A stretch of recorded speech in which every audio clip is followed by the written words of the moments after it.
Hello! Happy to see that some of you have correctly answered for the last week's question. And yes, it was the solar eclipse. Hope you were able to read more about it and understand it better. Can we move to the next folk tale? Chibai. What is that? It means hello in the language Mizo. Have you heard about the language Mizo? And do you know in which state they speak this language? Any guesses? Actually, the answer is in the question itself. Which state starts with Mizo? Yes, it's Mizoram. Today, I am going to tell you a folk tale from Mizoram. Are you ready? Mizoram is the southernmost state in the northeastern part of India. The native inhabitants' name is Mizo and the language they speak is also called as Mizo. In the Mizo language, Ram means land. So Mizoram means the land of the Mizos. Interestingly, the Mizos are world renowned for their hospitality and kindness.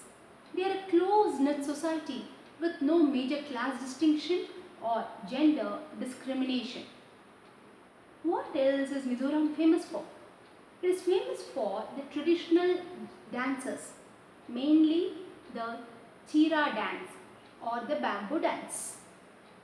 The bamboo sticks are kept on the ground horizontally and in cross position, and the dancers they dance on that in rhythmic beats.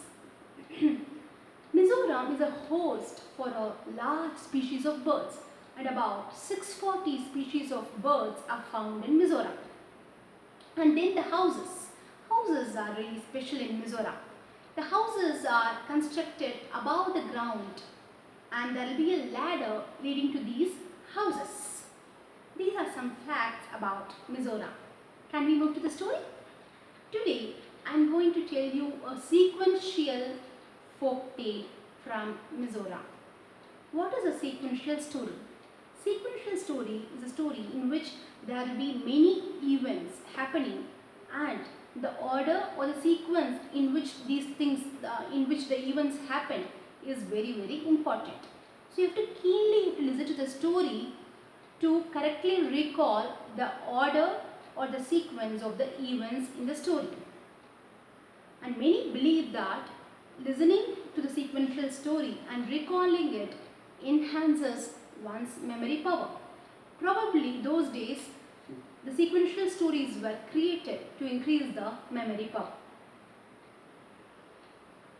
Now let us move to the story.